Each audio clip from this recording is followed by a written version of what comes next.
Selamat pagi jemaat yang dikasihi oleh Tuhan. Kita akan memulai ibadah kita pada pagi hari ini. Dan dengarkanlah panggilan Tuhan di dalam ibadah yang berlangsung pada pagi hari ini. Mazmur 91 ayat 9 sampai 11 berbunyi demikian. Sebab Tuhan ialah tempat perlindunganmu. Yang maha tinggi telah kau buat tempat perteduhanmu. Malapetaka tidak akan menimpa kamu. Dan tulah tidak akan mendekat kepada kemahmu. Sebab malaikat-malaikatnya akan diperintahkannya kepadamu untuk menjaga engkau di segala jalanmu. Ibadah pada pagi hari ini akan kita mulai dengan pertolongan dari Allah yang telah melimpahkan kasih-Nya dan menjadi tempat perlindungan serta kekuatan kita. Amin.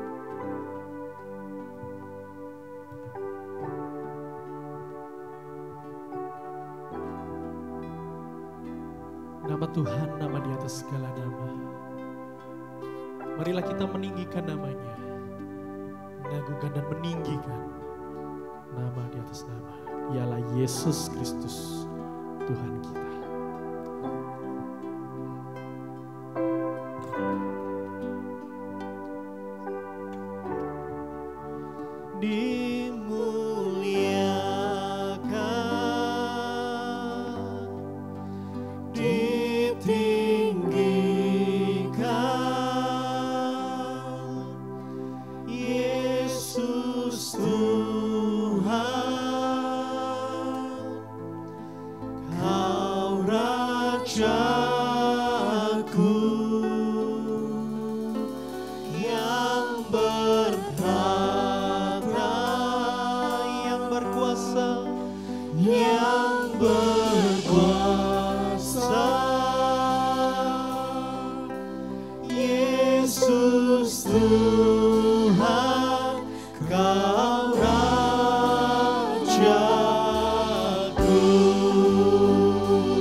Dimuliakan, ditinggikan, sama-sama naikkan.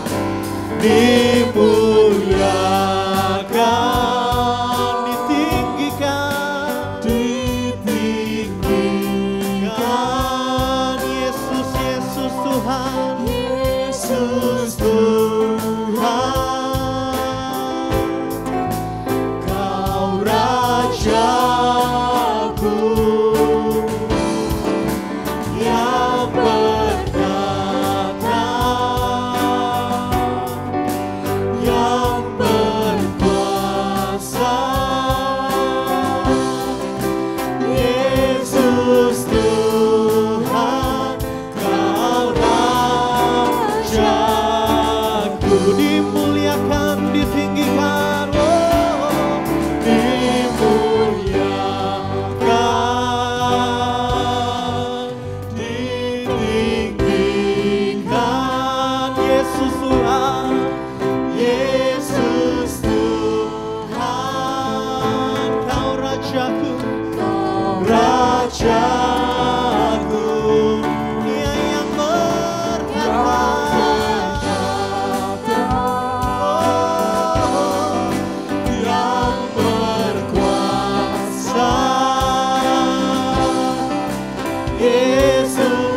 Tuhan alam semesta.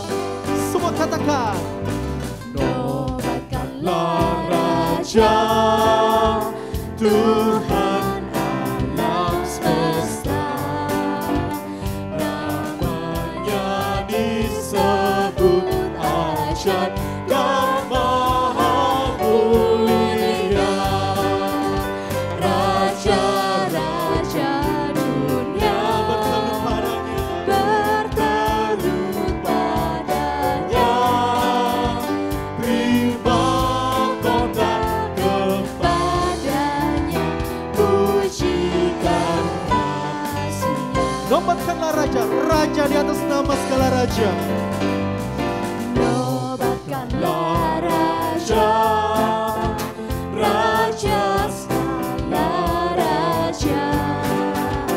Dialah Sang Maha Pencipta, bertata di sorga. Puji Dia penebus yang mati bagiku. Puji dan memuliakannya selama-lamanya.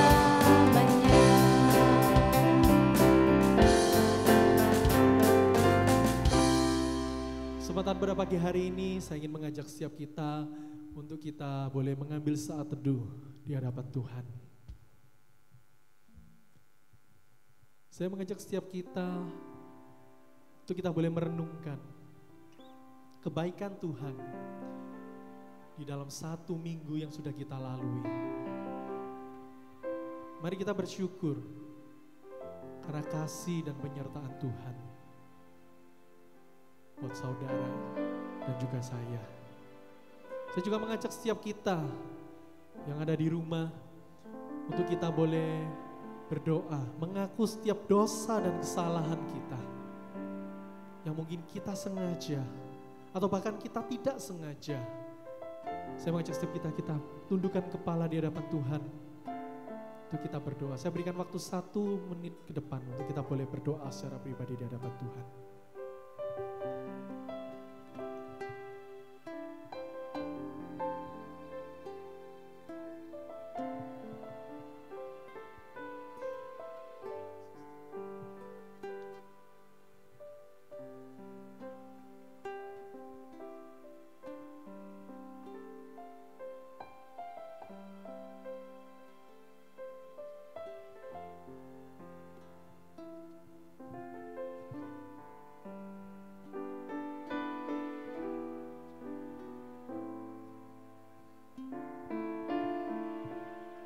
Tuhan, ini doa seruan kami. Tuhan dengar, sucikan dan kuduskan kami Tuhan. Dan layakkan kami dari setiap dosa-dosa yang sengaja maupun kami tak sengaja Tuhan. Tapi kami percaya Tuhan, ada kuat kuasa-Mu yang boleh menolong kami di dalam situasi keadaan apapun. Ini doa kami Tuhan. Di dalam nama Tuhan Yesus kami bersyukur dan berdoa. Amin. Berita anugerah pada pagi hari ini diambil di Yesaya pasal 55 ayat yang ke-6 dan yang ke-7. Carilah Tuhan selama Ia berkenan ditemui. Berserulah kepadanya sebab Ia dekat. Baiklah orang fasik meninggalkan jalannya dan orang jahat meninggalkan rancangannya. Baiklah ia kembali kepada Tuhan, maka Dia akan mengasihani dan kepada Allah kita, sebab Ia memberi pengampunan dengan limpahnya.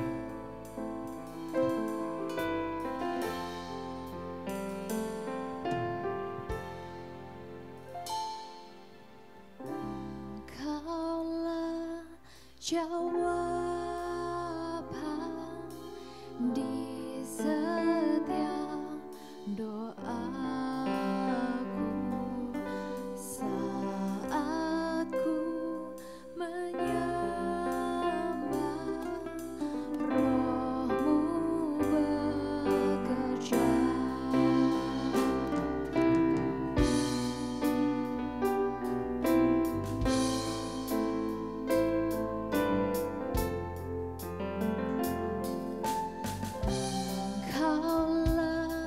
jawaban di setiap doaku saat ku menyembah Roh-Mu bekerja. Tuhan, ku percaya kuasa-Mu sempurna saat ku berdoa. Kuasa-Mu bekerja.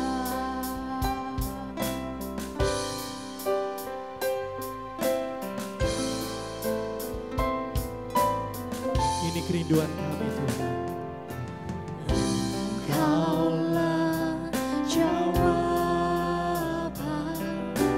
di setiap doaku saat ku menyembah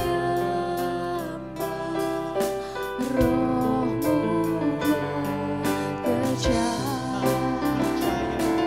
Tuhan, ku percaya kuasa-Mu sempurna saat ku berdoa.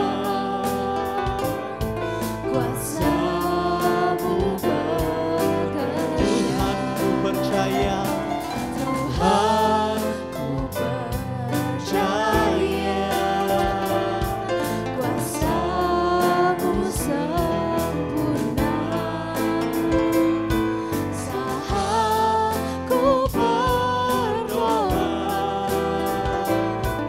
Kuasa-Mu bekerja.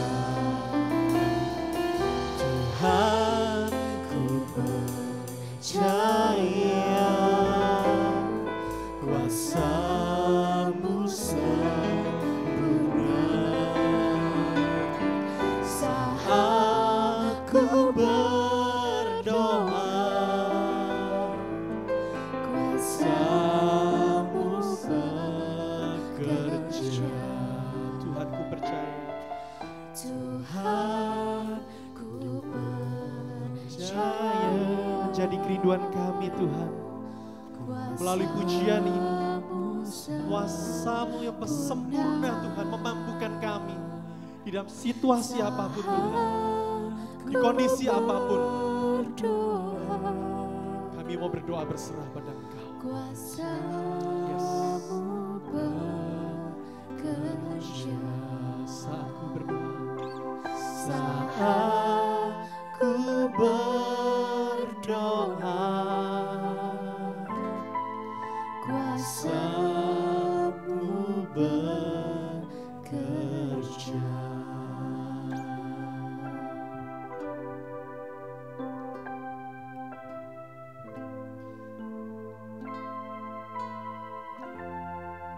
Ketika kita boleh sadar penyertaan Tuhan di dalam setiap kehidupan kita, melalui setiap doa-doa yang boleh kita naikkan, yang kita boleh syukur, yang boleh kita bawa di hadapan Tuhan. Pada kesempatan pagi hari ini, saya mengajak kita boleh mau bersuka cita, bersorak-sorai. Biarlah segala langit dan bumi boleh memuji dan memuliakan nama Tuhan. Amin. Dimanapun kita berada, mari kita bersorak-sorai, meninggikan namanya, nama di atas segala nama.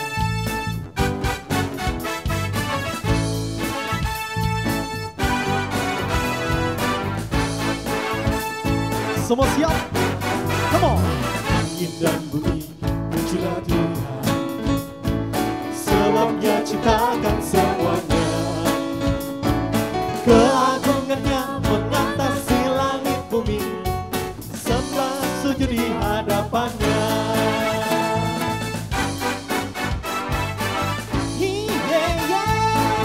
Langit dan bumi, pujilah.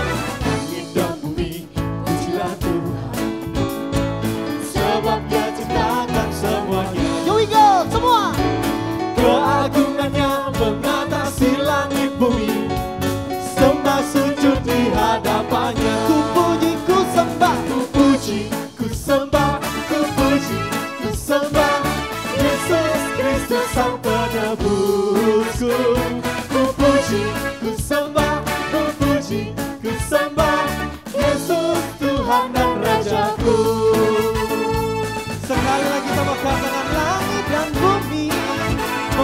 Tuhan bersama.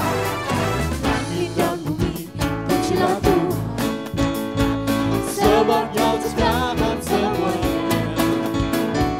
Keagungannya mengatasi langit bumi, sembah sujud di hadapannya. Ku puji semua, ku puji, ku sembah, ku puji, ku sembah Yesus Kristus Sang Penebusku. Ku puji, ku sembah, ku puji, ku sembah Yesus Tuhan dan Rajaku. Ku puji, ku sembah, ku puji, ku sembah, ku puji, ku sembah Yesus Tuhan dan Rajaku. Ku puji, ku sembah, ku puji, ku sembah Yesus Tuhan dan Rajaku. Haleluya, amin. Come on. Haleluya, amin. Haleluya, amin. Haleluya, amin. Semua di rumah katakan haleluya, amin. Yes. Haleluya, amin. Yeah. Haleluya, amin. Haleluya. Semua katakan haleluya, amin. Haleluya, amin. Haleluya, amin. Haleluya, amin. Haleluya, haleluya, amin. Haleluya, haleluya, amin.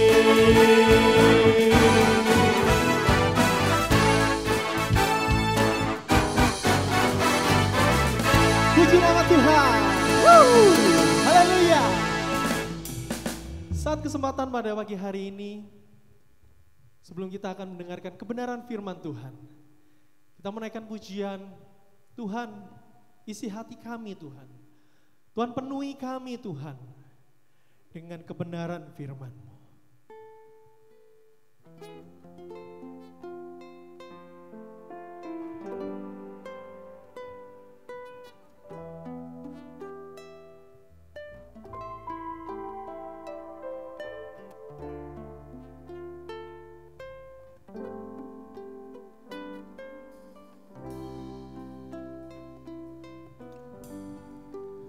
Tuhan, penuhiku dengan firman-Mu. Tuhan, penuhi kami dengan firman-Mu.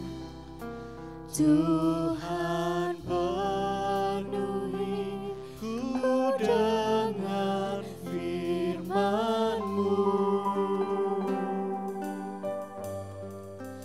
Hidupku bagai menjana, ku bawa ke sungai-Mu. Tuhan, Penuhiku dengan firman-Mu. One more time kita berkatakan, Tuhan, penuhiku dengan firman-Mu. Tuhan, Penuhiku dengan firman-Mu. ini komitmen kami Tuhan. Tuhan, Penuhiku dengan firman-Mu. Hidupku bagai bencana, ku bawa ke sungai-Mu. Tuhan, penuhiku dengan firman-Mu.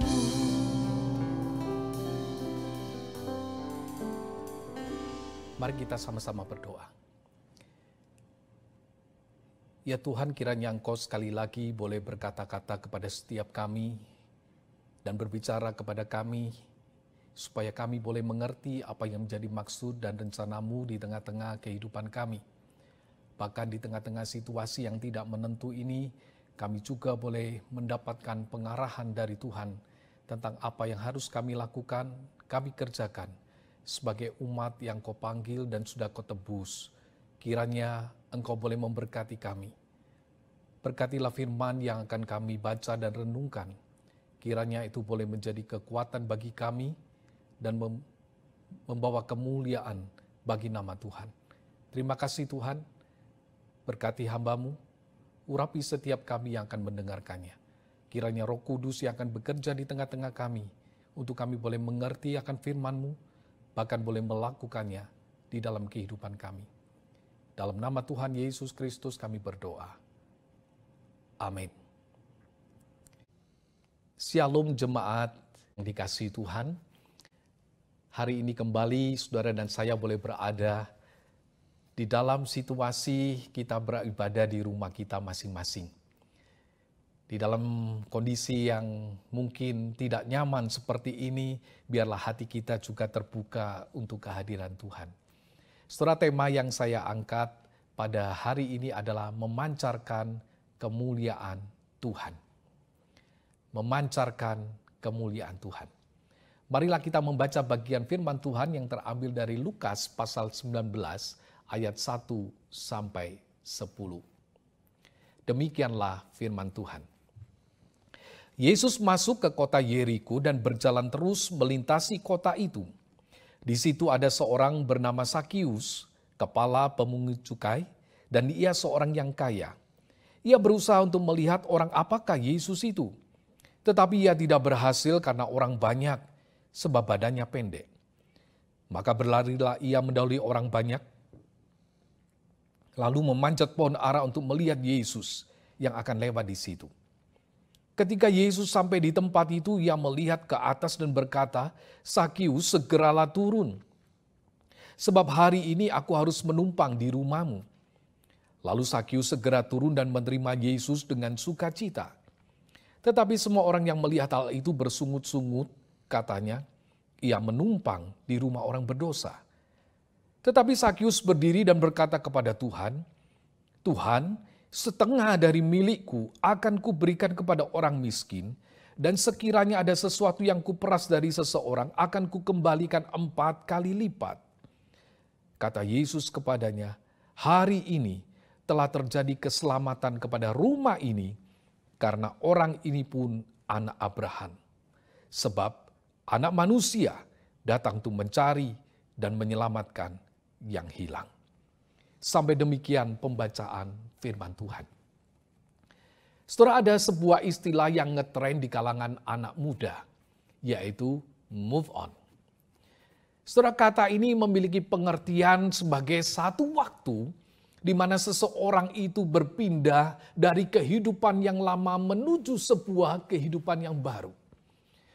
Namun saudara, kata ini menjadi satu kata yang memiliki makna negatif ketika di depannya ditambahi kata gagal.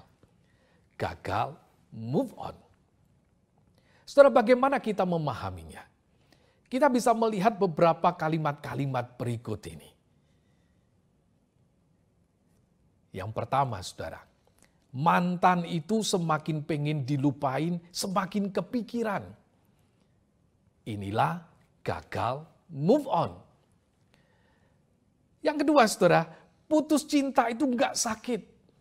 Karena lebih sakit udah putus tapi masih cinta. Inilah, saudara, gagal, move on. Saudara, pada prinsipnya seorang yang gagal move on adalah seorang yang tidak bisa meninggalkan apa yang dicintainya. Ia tidak bisa meninggalkan sesuatu yang lama di dalam hidupnya. Seorang yang gagal move on adalah seorang yang berkutat pada kehidupan yang lama, padahal seharusnya dia sudah beralih pada kehidupan yang baru. Namun saudara, kadang-kadang anak-anak Tuhan juga ada yang gagal move on. Mereka sudah ke gereja tetapi masih berkutat dengan dosa-dosa dan kebiasaan-kebiasaan buruk yang lama. Rasanya tidak ingin melepaskannya. Mereka sudah dibaptis tetapi masih hidup dengan karakter yang tidak berubah. Mereka sudah merasakan penebusan Kristus, tetapi tidak berbuat apa-apa bagi Kristus. Orang-orang ini sudahlah gagal move on. Pertanyaannya adalah, apakah saudara dan saya adalah orang-orang yang gagal move on? Karena seorang yang sudah memiliki Kristus, seharusnya dia meninggalkan jalannya yang lama dan melangkah di jalan yang baru. Sehingga kehidupannya itu bisa dipakai untuk menjadi berkat bagi orang lain dan memuliakan akan nama Tuhan. Saudara, kebenaran ini tampak di dalam kisah Sakius yang tadi kita baca. Siapakah Sakius? Ia disebut sebagai kepala pemungut cukai dan ia seorang yang kaya. Tetapi saudara, ternyata posisi ini tidak menjadikan Sakius sebagai orang yang terhormat di tengah-tengah masyarakat Yahudi. Mengapa? Karena sebagai seorang kepala pemungut cukai, ia punya banyak staf untuk menarik pajak kepada orang-orang Yahudi. Dan kemudian ia akan menyerahkannya kepada pemerintahan Romawi yang berkuasa atas mereka waktu itu. Jadi saudara, ia tidak lebih daripada antek-antek penjajah. Kalaupun ia disebut orang kaya, itu juga tidak membuat ia terpandang di tengah-tengah masyarakat. Mengapa? Karena ia memperolehnya dengan cara yang tidak sepatutnya. Ia dikatakan ia memeras orang lain. Kata memeras di sini saudara dapat diartikan dia juga menipu orang lain. Ia mendapatkan kekayaannya melalui penderitaan orang lain. Karena itu tidak heran orang banyak tidak suka dengan Sakius. Sehingga tadi dicatat di sana dikatakan semua orang yang melihat hal itu bersungut-sungut. Katanya ia menumpang di rumah orang berdosa. Saudara, mana ada orang yang suka dengan orang yang seperti ini? Awal Oktober 2019 yang lalu, sebuah media memberitakan seorang mantan wali kota di China tertangkap karena diketahui menimbun 13,5 ton emas batangan di gudang bawah tanah yang ada di rumahnya. Yang nilainya kurang lebih 7 triliun. Selain itu di akun banknya ditemukan uang sejumlah kurang lebih 523 triliun yang diduga hasil penyuapan. Setelah penemuan ini membuat pria bernama Chang Ji ini menjadi pria terkaya di China. Namun ketika terbuka bahwa kekayaannya itu adalah hasil korupsi, siapa yang akan menghormatinya? Orang-orang akan senang kalau orang yang seperti ini ditangkap. Bahkan mereka juga akan bersuka cita kalau orang yang seperti ini misalnya dijatuhkan hukuman mati. Sebab orang pada zaman ini pun saudara tidak suka dengan orang yang tidak jujur atau malah memeras orang lain, merugikan orang lain. Menariknya, orang yang seperti ini, yang bernama Sakius itu ingin melihat Yesus. Mengapa? Mungkin saudara, nama Yesus tampak cukup familiar di kalangan para pemungut cukai. Maklum saudara, Yesus juga sering ngopi bareng mereka, ngafe bareng mereka, bahkan ngobrol-ngobrol sama mereka. Ia pernah memanggil seorang pemungut cukai menjadi muridnya. Bahkan ketika sang murid itu mengadakan pesta bagi Yesus di rumahnya, ada sejumlah besar pemungut cukai yang makan bersama-sama dengan Yesus. Di antara orang-orang yang mendengar pengajaran Yesus itu dicatat ada pemungut-pemungut cukai. Bahkan Yesus disebut sahabat pemungut cukai dan orang berdosa. Sepertinya saudara, inilah yang menarik perhatian Sakius. Mungkin ia pernah menemukan temannya yang meninggalkan pekerjaannya.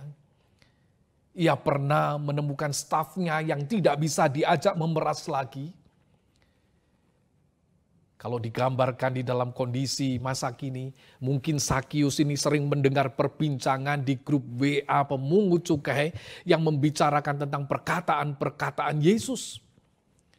Atau mungkin beberapa kali ia melihat foto-foto di IG temannya yang lagi makan-makan dengan Yesus. Atau share tentang perkataan-perkataan inspiratif yang diungkapkan oleh Yesus.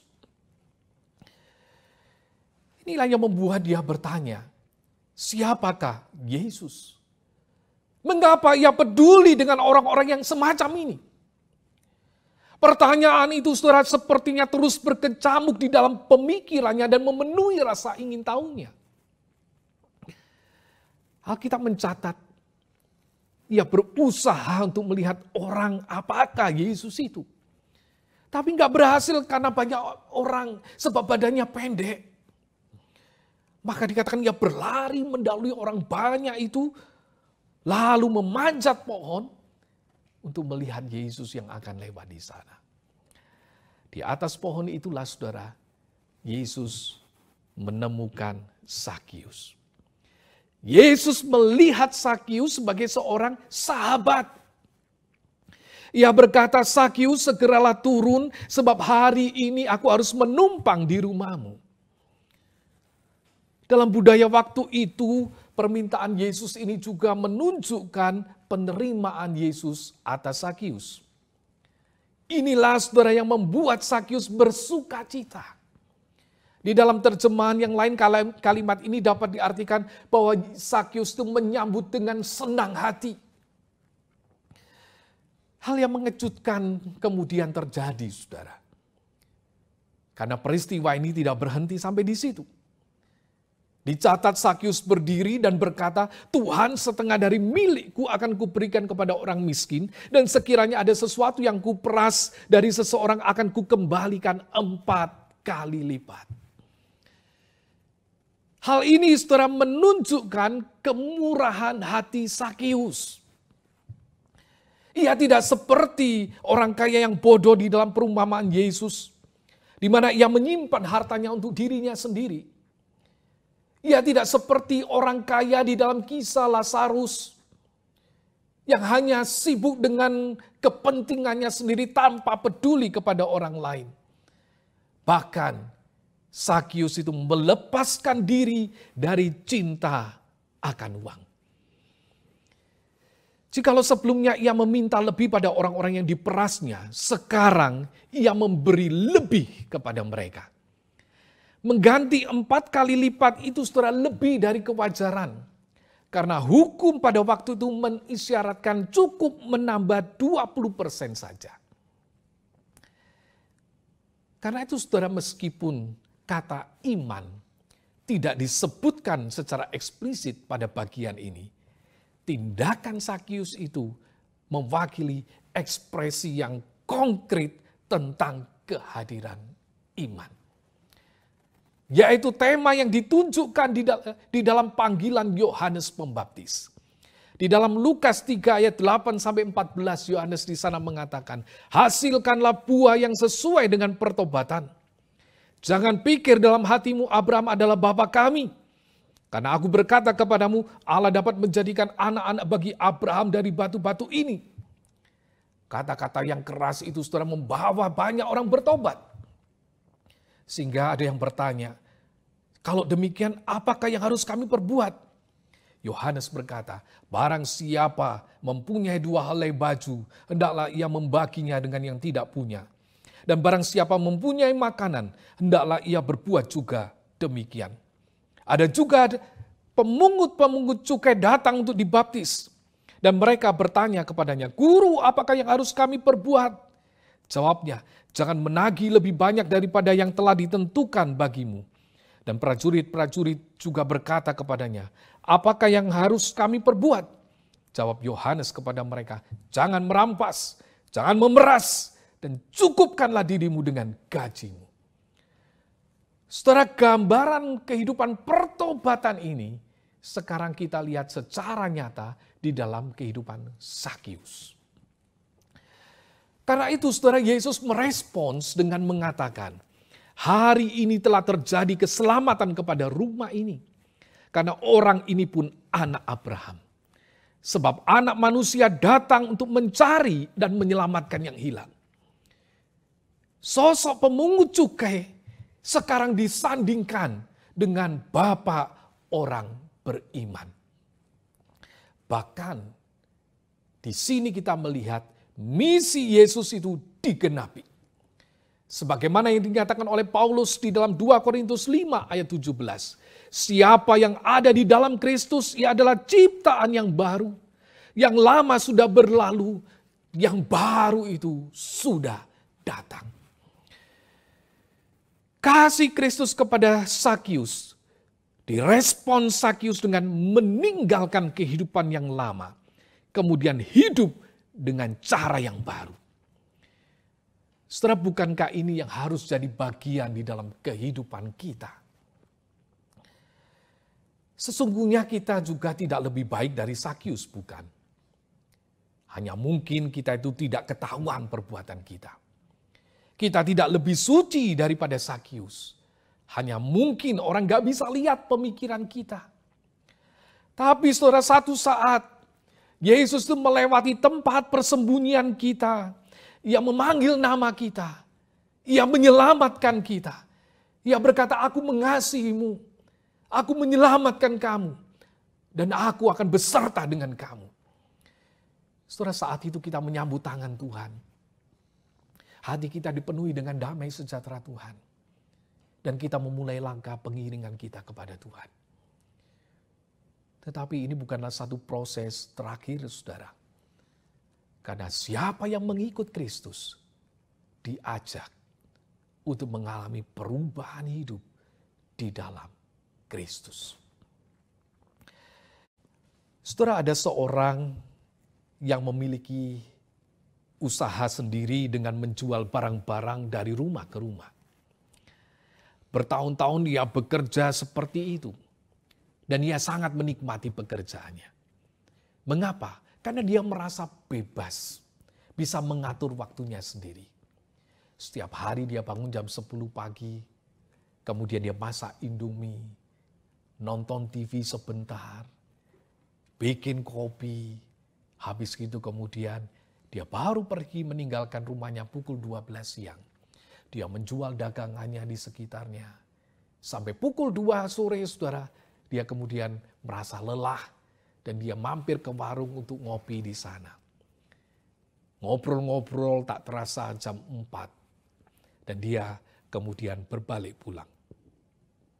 Hampir tiap hari dia melakukan yang seperti ini.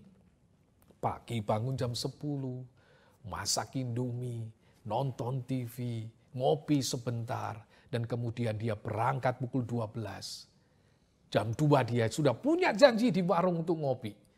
Dan jam 4 dia balik lagi ke rumah. Tiap hari dia lakukan seperti itu. Tetapi saudara, zaman berubah.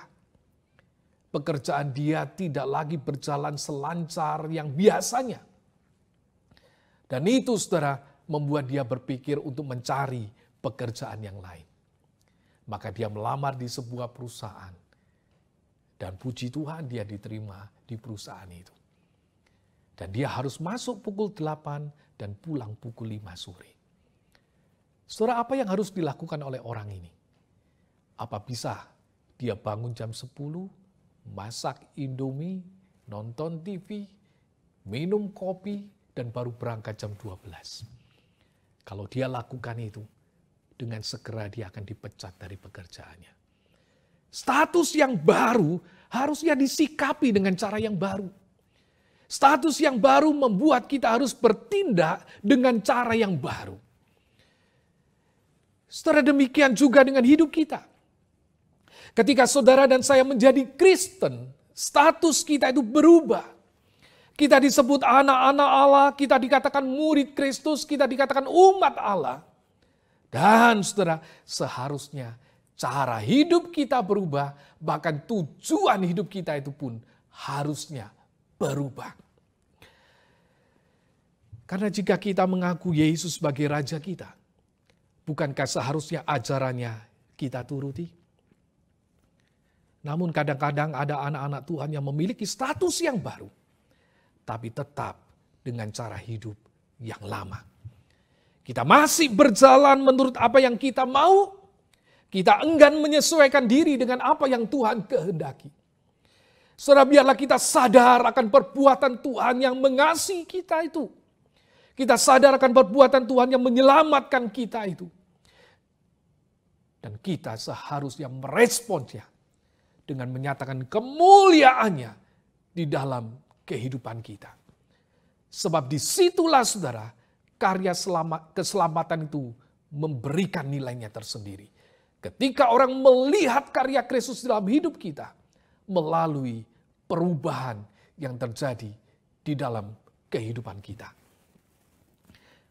Seorang yang sudah memiliki Kristus seharusnya meninggalkan jalannya yang lama, melangkah di jalan yang baru, sehingga kehidupannya dapat dipakai menjadi berkat dan memuliakan Tuhan. Hari-hari ini saudara, kita sedang berada di dalam kondisi yang sulit. Tidak saja di dalam ekonomi, tetapi juga secara rohani. Situasi lockdown selama beberapa bulan terakhir ini membuat kita tidak bisa kemana-mana. Ya, tetapi saudara, jangan-jangan bukan hanya fisik kita yang diam di tempat, ternyata rohani kita juga diam di tempat. Memang kita sedang menghadapi berbagai persoalan. Memang kita berada di dalam situasi yang membosankan. Memang kita harus berada di tengah-tengah keluarga yang tidak sempurna dan harus lama berada di sana. Tetapi saya ingin katakan, di tengah-tengah keadaan itu seharusnya Kristus tetap dimuliakan di dalam kehidupan anak-anaknya. Melalui apa saudara? Melalui kehidupan yang memancarkan karakter Kristus. Tuhan itu tidak hanya berurusan dengan persoalan keuangan saudara di dalam masalah situasi yang sulit ini. Tetapi dia juga berurusan dengan kehidupan saudara sebagai seorang yang sudah ditebus.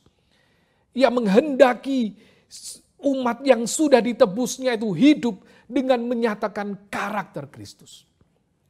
Situasi di rumah saja saudara saat ini ditengarai meningkatkan konflik di dalam keluarga, termasuk keluarga Kristen. Mengapa?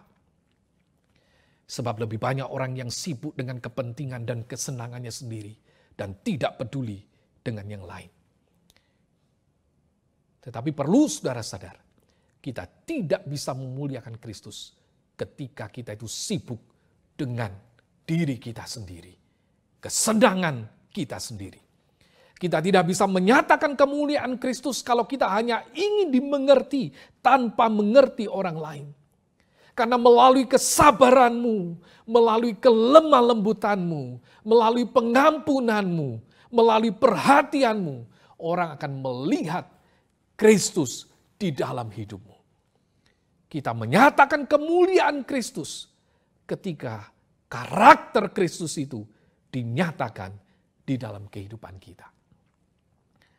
Melalui apa saudara kita menyatakan kemuliaan Kristus?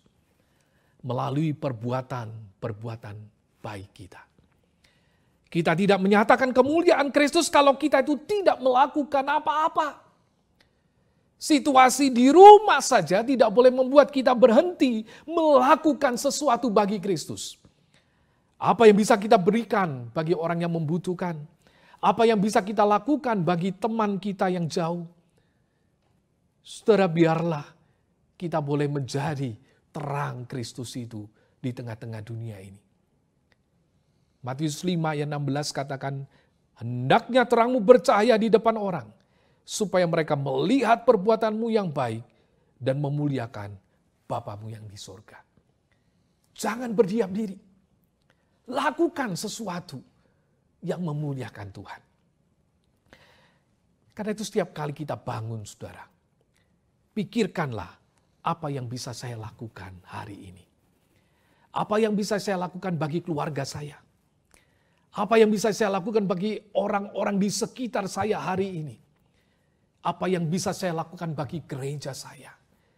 Apa yang bisa saya lakukan bagi bangsa saya. Apa yang bisa saya lakukan bagi dunia ini. Sebab di sanalah Kristus akan dimuliakan. Saudara, saya tahu kita tentu bukan orang sempurna. Kadang kita jatuh dalam karakter-karakter yang tidak seperti Kristus. Kadang kita jatuh di dalam dosa yang masih mendukakan Kristus. Tetapi ingatlah, jangan biarkan kita lama terbenam di dalam keterpurukan itu. Allah ingin kita bangkit untuk menjadi saksinya. Allah ingin Ia dimuliakan di dalam kehidupan kita. Ia akan terus bekerja di dalam kehidupan kita, menuntaskan karyanya di dalam hidup kita. Ia akan tidak pernah berhenti, saudara, membentuk hidup kita. Tetapi sadarlah akan status kita yang baru. Sadarlah akan kuasa yang kita punya untuk menang terhadap dosa. Mempersembahkan hidup kita untuk Tuhan dan memuliakan namanya. Amin.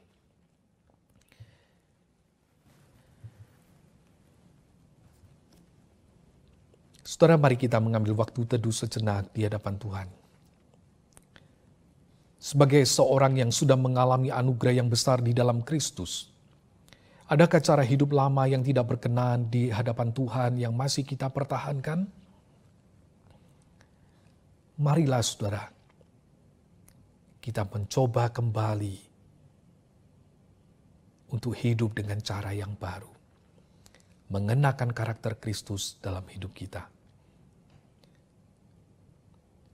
Sebagai seorang yang sudah mengalami anugerah yang besar di dalam Kristus, tindakan apa yang dapat kita lakukan untuk menyatakan bahwa kita adalah murid Kristus? Saudara, jangan berdiam diri. Lakukanlah sesuatu. Jadilah berkat bagi keluargamu. Biarlah anakmu boleh merasakannya. Orang tuamu boleh melihatnya. Saudaramu boleh menikmatinya. Bahkan orang-orang di sekitarmu boleh melihat kemuliaan Kristus melalui hidupmu yang diubahkan.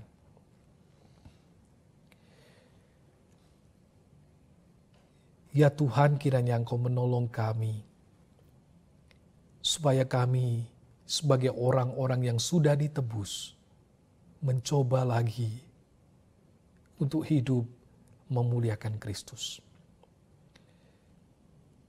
Ampunilah segala dosa kami, segala kelemahan kami, tapi bangkitkanlah kami kembali untuk menyatakan Kristus di tengah-tengah keluarga kami, di tengah-tengah orang-orang yang ada di sekitar kami, di tengah-tengah dunia ini, supaya namamu dipermuliakan di sana.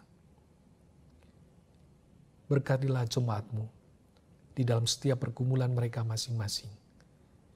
Biarlah mereka boleh tetap menjadi terang Kristus, bahkan di tengah-tengah kesulitan hidup mereka. Dalam nama Tuhan Yesus Kristus, kami berdoa. Amin. Kiranya Tuhan memberkati saudara dan terus menolong saudara, tidak saja sebagai pendengar, tetapi sebagai pelaku-pelaku firman. Jemaat yang dikasihi Tuhan, bersama dengan segenap umat percaya di berbagai tempat, mari kita kembali mengikrarkan pengakuan iman kita yang berbunyi demikian. Aku percaya kepada Allah, Bapa yang Maha Kuasa, Khalik langit dan bumi, dan kepada Yesus Kristus anaknya yang tunggal Tuhan kita, yang dikandung dari Roh Kudus, lahir dari anak darah Maria, yang menderita sengsara di bawah pemerintahan Pontius Pilatus, disalibkan, mati dan dikuburkan, turun ke dalam kerajaan maut. Pada hari yang ketiga, bangkit pula dari antara orang mati, naik ke surga, duduk di sebelah kanan Allah, Bapa yang Maha Kuasa. Dan dari sana ia akan datang untuk menghakimi orang yang hidup dan yang mati. Aku percaya kepada Roh Kudus, gereja yang kudus dan am, persekutuan orang kudus, pengampunan dosa, kebangkitan orang mati, dan hidup yang kekal. Amin. Kita akan juga bersama-sama berdoa untuk dua pokok doa syafaat pada pagi hari ini. Dan saya akan mendoakan, silakan jemaat mengaminkannya di rumah masing-masing. Kita berdoa.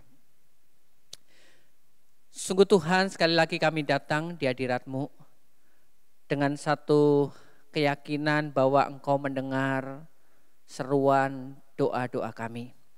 Karena itu Tuhan, biarlah kami boleh dengan setia datang dan mengutarakan pergumulan-pergumulan kami di hadapan-Mu. Karena Engkau Allah yang selalu menyediakan telinga untuk mendengar dan siap untuk mengulurkan tangan menolong setiap kami anak-anak-Mu. Tuhan, kami menyerahkan pergumulan gereja-Mu di tempat ini. Kiranya Tuhan yang terus mengawal pertumbuhan daripada gereja Tuhan, khususnya ketika gereja Tuhan di dalam beberapa bulan terakhir ini mengadakan ibadah secara online. Teleibadah yang diikuti oleh jemaat di rumah masing-masing. Walaupun ya Tuhan kami tidak tahu keseriusan daripada setiap jemaat untuk mengikutinya. Tetapi ajar mereka ya Tuhan, di dalam pengenalan mereka akan Tuhan sejak mereka masih muda.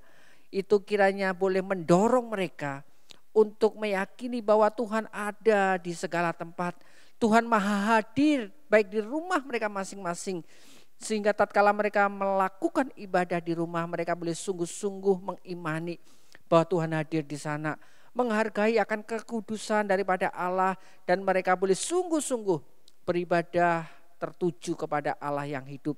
Walaupun mereka ada di depan layar kaca mereka. Tuhan, kiranya sekali lagi di dalam pertumbuhan rohani kami pada saat-saat seperti ini kami boleh diuji. Apakah kami setia kepada Tuhan? Apakah kami boleh sungguh-sungguh menyadari keberadaan Tuhan yang maha hadir itu di dalam kehidupan ini?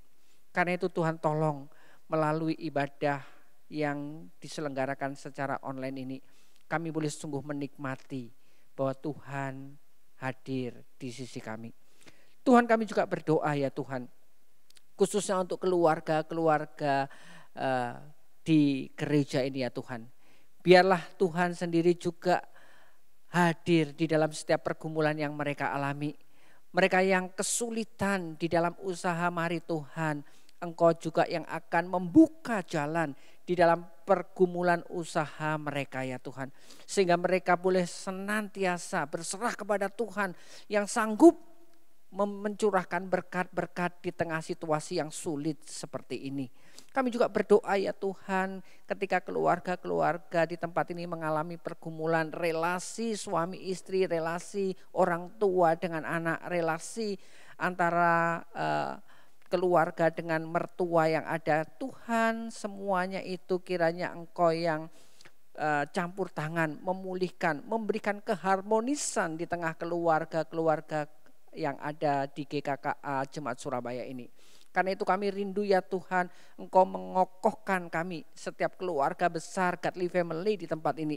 Supaya boleh menjadi berkat dimanapun kami berada, khususnya di kota kami Surabaya ini.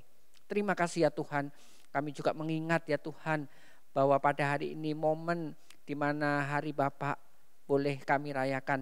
Sekalipun tidak kami rayakan secara fisik ya Tuhan, tetapi kami boleh mengingat akan Hari Bapa ini di dalam kehidupan kami.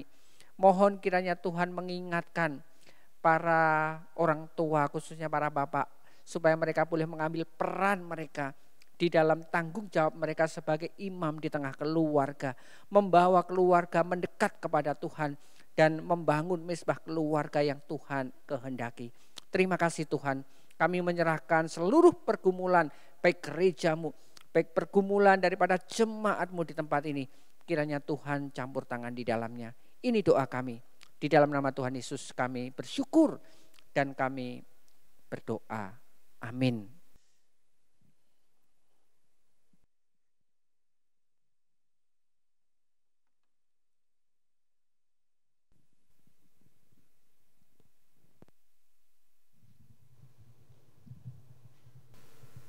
Kesempatan indah pada pagi hari ini ketika kita boleh membawa persembahan kita ke rumah Tuhan. Ketika kita boleh memberi bukan suatu paksaan, tetapi memberi karena anugerah Tuhan.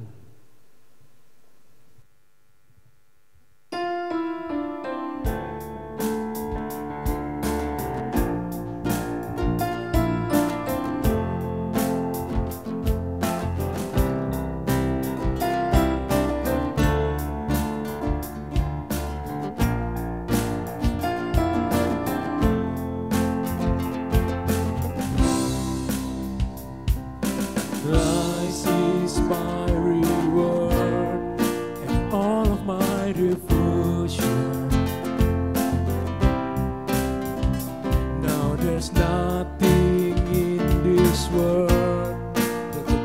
satisfied.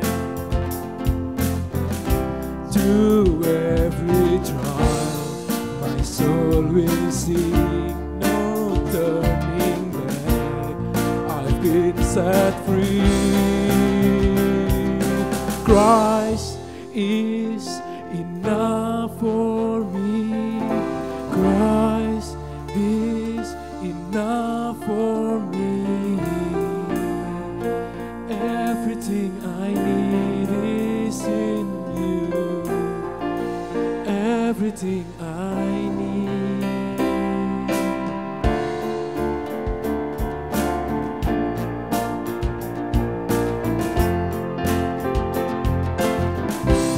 Sama-sama katakan. Christ my all in all, the joy of my salvation, and His hope will never fail. Heaven is our home. To every storm, my soul will sing, Jesus is here. To God be the glory. Christ is enough for me. Christ is enough for me.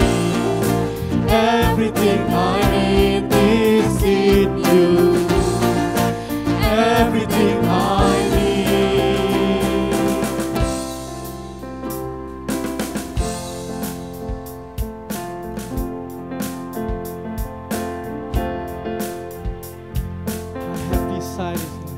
I have have decided to follow Jesus.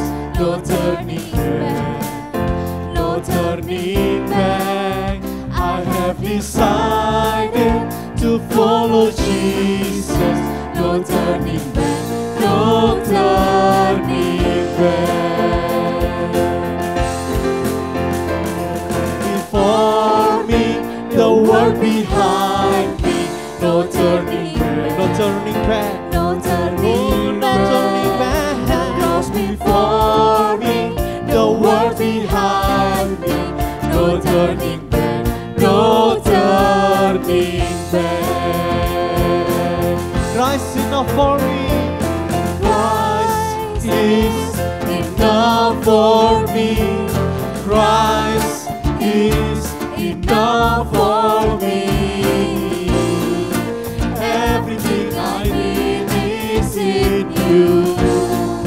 Everything I need. Christ is enough for me. Christ is enough for me. Everything I need is in you. Everything I need. I have decided to follow Jesus. No turning back, No turning back. no turning back.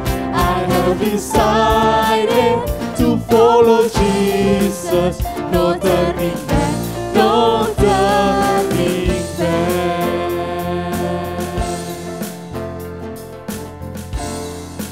Kami bersyukur Tuhan, kesempatan yang indah pada pagi hari ini kami boleh memberikan persembahan.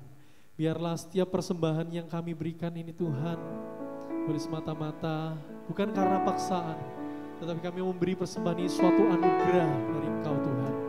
Dan kami percaya biarlah nama-Mu saja dipuji dan dimuliakan.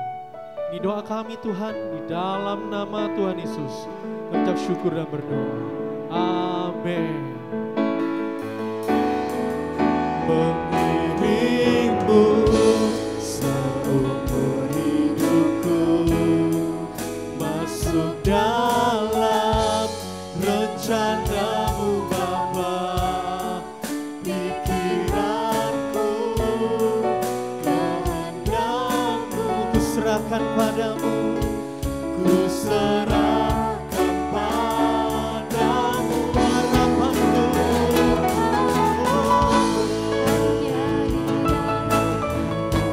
Hanya bersamamu Tuhan.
Jemaat yang dikasihi oleh Tuhan, saat ini arahkanlah dirimu di hadapan Tuhan dan terimalah berkat-Nya.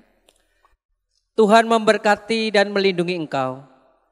Tuhan menyinari engkau dengan wajah-Nya dan memberi engkau kasih karunia. Tuhan menghadapkan wajah-Nya kepadamu dan memberi engkau damai sejahtera. Mulai pagi hari ini sampai Maranatha, Tuhan datang kedua kali. Amin.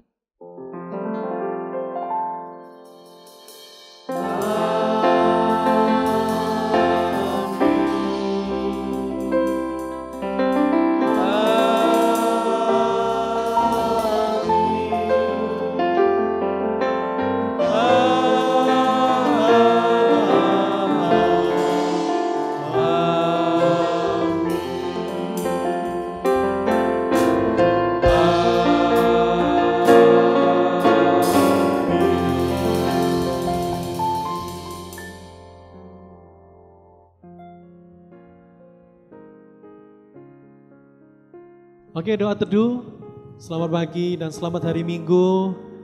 Sampai ketemu lagi dan God bless you. Selamat pagi jemaat yang saya kasih dalam Tuhan. Sebagai gereja kita terpanggil untuk menyatakan kasih kepada orang-orang yang ada di sekeliling kita. Itulah panggilan bergereja. Di masa pandemi COVID yang melanda dunia bahkan negeri kita ini, gereja juga terpanggil untuk menyatakan dan memberikan kasih kepada orang-orang yang ada di sekeliling kita. Karena itu saya mengajak setiap kita untuk boleh berbagi kasih dengan mereka yang terdampak COVID-19 ini. Gereja akan membuka aksi berbagi kasih ini dengan sasaran jemaat gereja kita, baik di pusat maupun di cabang, baik kepada orang-orang yang ada di sekeliling kita yang terdampak secara ekonomi, ataupun tenaga medis yang berjuang di garis depan. Karena itu mari kita sisihkan dana yang kita miliki untuk menolong mereka. Sekecil apapun itu akan sangat berguna untuk meringankan mereka. Karena itu saudara dapat membagikan berkat itu dan menyalurkannya sebagai donasi yang dapat Bapak Ibu transfer melalui rekening BCA yang tertera di layar kaca Bapak Ibu. Tuhan Yesus memberkati.